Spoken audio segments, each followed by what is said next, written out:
In the shadowy riverside markets of Phnom Penh, sizzling grills rise above neon, weaving aromas of fish amok, noodles, and citrus zest.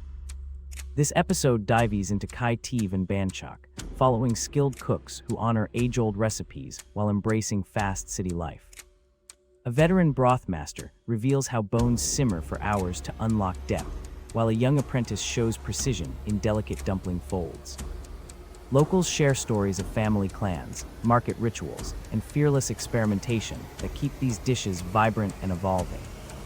Travelers leave with a new lens on food as culture and community fuse at the stall, where every bite stamps a memory.